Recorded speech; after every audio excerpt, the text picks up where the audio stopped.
Hello, हाय, नमस्ते सर्वांना. कशा आहात सर्वजण? मस्त ना? मस्त मजेतच असाल. चला तर मग आज रविवार स्पेशल. आज मुलांना सुट्टी आहे आणि उद्यापासून मुलांची स्कूलही चालू होणार आहे. त्यामुळे म्हटलं चला तर मग मस्त असे क्रिस्पी आपण उडीद वडे बनवू किंवा मेंदू वडेही तुम्ही म्हणू शकता. त्याच्यासाठी पहा, इथे ना मी रात्री 1.5 ग्लास जी उडदाची डाळ असते ना ती भिजू घातली होती आणि अर्धा ग्लास तांदूळ भिजू घातले होते. त्या तांदळामुळे काय होतं की बाहेरून क्रिस्पी होतात आणि उडदाच्या डाळीमुळे आतून मऊ होतात. आपले उडदाचे वडे किंवा मेंदू वडे छान असे स्वच्छ पाण्याने धुवून घ्यायचं आहे आणि थोडंसं एक 2 चिमट म्हणजे आपल्या हाताची चिमट असते ना ते तितके मेथीदाणे ह्याच्यामध्ये टाकून ना रात्रभर भिजवण्यासाठी ठेवायचं आहे. आता इथे पाहू शकताय आपली डाळ ही छान अशी भिजलेली आहे. आता मी ना सकाळी रविवार आहे, मुलांची सुट्टी, इकडे तिकडे चाललेलंच आहे आणि ते बोलत आहेत मम्मी आवर. मग म्हटलं चला तर आधी 5 मिनटं आपण हे उडदाचे पीठ आहे ना ते बारीक करून घेऊ. ह्यातील आधी पाणी पूर्ण निचरून घेते पहा आणि छान असं हे उडदाचं बॅटर आहे ना ते छान असं आपण मिक्सरच्या भांड्यामध्ये ना थोडं थोडं लागेल तसे पाणी घालून छान असं घट्टसरच वाटून घ्यायचं आहे. एक 5 मिनटामध्ये हे सर्व मिश्रण मी वाटून घेते आणि 5 मिनटं हाताने ना छान असं ह्याला पाणी लावून ना 5 मिनटं फेटून द्यायचं आहे आणि साईडला ठेवून देते. तोपर्यंत इकडं मी सांबारची तयारी करून घेते. इथे ना मिक्स डाळी घेतली आहे, तूर डाळ, मूग डाळ आणि मसूर डाळ घेतलेली आहे. त्याचबरोबर तिथे दुधी भोपळा घेतलेला आहे. त्याचबरोबर तिथे वांगे घेतले आहेत, शेवगा आणि टॅमॅटो, थोडीशी चिंच घेतलेली आहे. आता हे वांगे, टॅमॅटो आणि चिंच ना मी छान अशी ह्याच्यामध्ये टाकून ना डाळ आधी स्वच्छ धुवून घ्यायची आहे.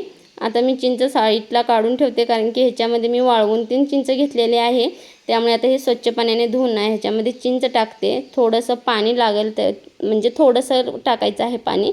त्याच्यामध्ये हळद, थोडेसे लाल तिखट, थोडेसे जिरे, थोडा हिंग आणि ह्याच्यामध्ये ना मिक्स असं करून घ्यायचं आहे आणि ह्याच्यामध्येच चवीपुरतं मीठ घालायचं आहे. मिठामुळे काय होतं की आपले जी डाळ असते ना ती आळणी होत नाही आणि छान होते. आता कुकर साईडला लागत आहे तोपर्यंत इकडं आपण वाटणाची म्हणजेच ओल्या खोबऱ्याची चटणी बनवून घेऊ. त्याच्यासाठी ओले खोबरे घेतले आहे आणि जे काबुली फुटाणे असतात ना ते मी ह्याच्यामध्ये वापरले आहेत. या पद्धतीने एकदा नक्की ट्राय करा. थोडेसे शेंगदाणे, ओली मिरची, 1 चमचा दही वापरला आहे आणि थोडेसे चवीपुरतं मीठ टाकून ना छान असं ह्याला बारीक करून घेऊ. इथे पाहू शकता छान असं आपली चटणी ही बारीक झालेली आहे. आता एका डब्यामध्ये ना मी ओतून देते आणि ह्याला छान अशी फोडणी देऊन घेऊ. ह्याच्यामध्ये ना थोडीशी साखर वापरायची आहे बरं का. आता फोडणीसाठी ना मी 1 पळी तेल घेतलं आहे.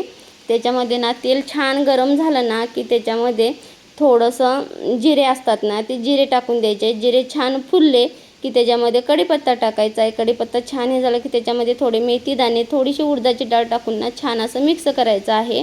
त्याच्यामध्ये सुक्या लाल सुक्या मिरच्या, थोडीशी हिंग आणि थोडीशी हळद वापरून ना छान अशी आपली फोडणी जी चटणीची आहे ना ती तयार करून घ्यायची आहे. ह्याच्यामध्ये थोडंसं आपल्या मिक्स करून घ्यायचं आहे आणि ह्याच्यामध्ये थोडीशी आपण लागेल तर मीठ आणि थोडीशी साखर वापरून ना छान असं मिक्स करून साईडला ठेवून देते.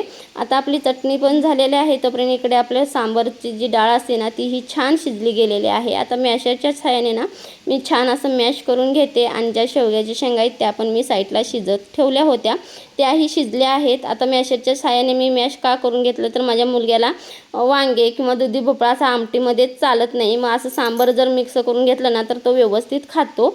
चला तर मग आता आपण सांबारच्या फोडणीची तयारी करू. त्याच्यासाठी बघा कुकर ठेवलेला आहे आणि कुकरमध्ये मी पातेल्यामध्ये न बनवता डायरेक्ट कुकरमध्येच बनवते.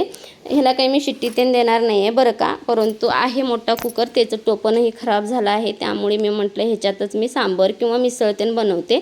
आता तेल छान गरम झालं की त्याच्यामध्ये कढीपत्ता, थोडेसे जिरे छान फुलले की त्याच्यामध्ये सुक्या मिरच्या टाकायच्या आहेत, थोडेसे मेथी दाण्यामुळे काय होतं सांबारला टेस्ट खूप छान येते. आणि तुम्ही या पद्धतीने सांबार बनवता का मला कमेंटमध्ये नक्की सांगा बरं का. आता त्याच्यामध्ये गेलेला आहे तो म्हणजे कांदा छान परतला की त्याच्यामध्ये लसूण टाकायचं आहे. लसूण छान आरतून पलटून घ्यायचं आहे. छान परतला ना त्याच्यामध्ये किसलेलं आलं किसून का टाकायचं की तोंडाखाली खूप छान लागतं दाताखाली.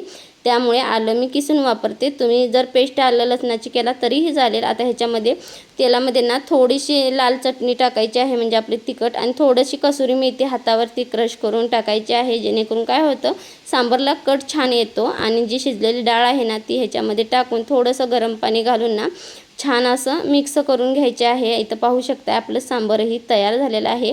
आता पाहायचं आहे आपल्याला जर मीठ लागलं तर वरून थोडंसं मीठ आणि चिंच जो गूळ असतो ना तो गूळ आणि थोडंसं आपला सांबार मसाल्याचं टाकायचं आहे वरून. ह्याला सांबार मसाला वरून टाकला ना तर खूप छान कट येतो आणि स्वादही खूप छान लागतो. त्याच्यामध्ये थोडंसं आता चवीपुरतं मीठ वापरलं आहे आणि छान असे आपले सांबारलाही उकळी आलेले आहे, पाहू शकताय तुम्ही. आता त्याच्यामध्ये ना थोडीशी कोथिंबीर टाकते आणि एक 5 मिनटं शिजवून घेऊन ना साईडला मी ठेवून देते. तोपर्यंत आपण उडद्याचे वडेही करून घेऊ. आता आपले सांबारही तयार झालं आहे आणि चटणीही झालेली आहे, त्यामुळे मुलांना पटकन असे छान असं पीठ ना एक 5-10 मिनटं असं फेटून घ्यायचं आहे, जेणेकरून आपले उडदाचे वडे खूप सॉफ्ट आणि बाहेरून क्रिस्पी असे होतात. 5 मिनटं असं फेटलं ना की त्याच्यामध्ये ना आता थोडं चवीपुरतं मीठ वापरायचं आहे आणि त्याच्यामध्येच हातावरती ना क्रश करून ओवा असतो ना तो ओवा वापरायचा आहे. ओवा का वापरायचा की उडीद डाळ असते ना ती थोडीशी पचायला जड असते, त्यामुळे ओवा वापरायचा आहे.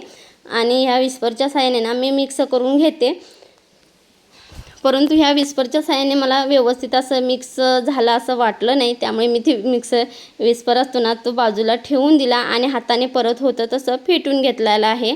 आता छान असं आपलं बॅटर फेटलं गेलेलं आहे, हाताला चिटकतही नाही आहे, तुम्ही बघू शकताय.